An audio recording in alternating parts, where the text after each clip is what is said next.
جب حضرت سیدنا صدیق اکبر رضی اللہ تعالیٰ عنہ کو پتہ چلا کہ حضور علیہ السلام کا وصال ہو گیا، بڑا مشکل لمحہ تھا، اور یہ وہ لمحہ تھا کہ حضرت سیدہ رضی اللہ تعالیٰ عنہا کہہ رہی تھی صبت علیہ مصائب لو انہا صبت علی الارض سرنا لیالیا، جو مصیبتوں کے پہاڑ میرے اوپر ٹوٹے ہیں اگر وہ دنوں پہ پڑتے تو کالی راتیں بن جاتی۔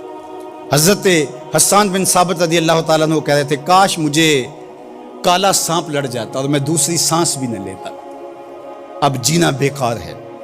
حضرت سیدنا بلال حبشی سامان باندھ رہے تھے، اب مدینے میں رہنے کی ضرورت نہیں ہے، اب شہر چھوڑ جاؤں گا، اور حضرت سیدنا عمر رضی اللہ تعالیٰ عنہ تلوار نیام سے باہر کھینچی اور آپ نے لہرانی شروع کر دی، کہا میں کاٹ کے رکھ دوں گا جس نے کہا حضور کا وصال ہو گیا۔ چند لمحے سکتے میں حضور گئے ہیں، پھر اپنی حالت میں پلٹ آئے۔ دوسری جانب جو منافقین تھے انہوں نے کہا واہ واہ حضور کے دم سے بہاریں تھیں، اب کس نے پڑھنی ہے نماز؟ جب حضور چلے گئے قصہ ختم ہو گیا، کہانی سمٹ گئی، لوگ جہاد پہ جاتے تھے، جانیں وارتے تھے، اپنے مال سے زکوٰۃ کیا صدقات بھی نکالتے، اب کس نے جان وارنی ہے، اب کس نے مال دینا ہے؟ اب یہ بول رہے تھے، اور حضرت عمر کہہ رہے تھے میں تلوار سے گردن کاٹ دوں گا اگر کسی نے کہا حضور کا وصال ہو گیا۔ تو صدیق اکبر رضی اللہ تعالیٰ عنہ جن کی رگ رگ میں حضور کا پیار تھا، ان کی ہڈیوں میں گودا نہیں تھا، عشق رسول بھرا ہوا تھا، تو ان کی کیفیت کیا ہونی چاہیے تھی؟ اور یہی تو عشق کا امتحان تھا، یہی تو توازن عشق اور عقل کا تھا جس سے جوہر نکل کے آتا ہے۔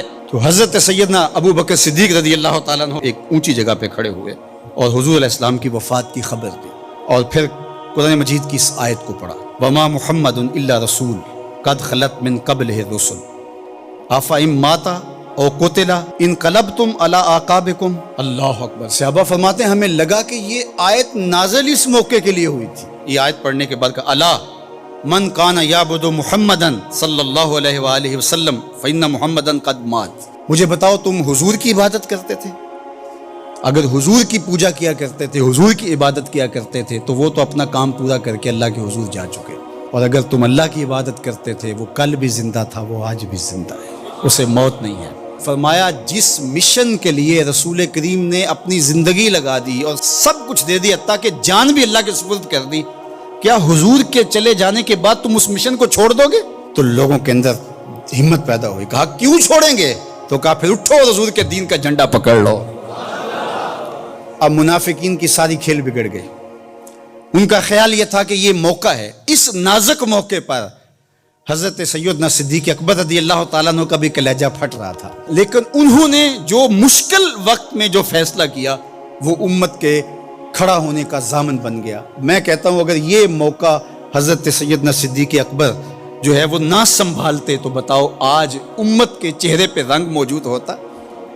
تو یہ سیدنا صدیق اکبر رضی اللہ تعالی عنہ کے عشق کا توازن تھا، اور مشکل فیصلے، یہ سیدنا صدیق اکبر کا وہ رنگ تھا جو آپ کو یہاں دکھائی دیتا ہے۔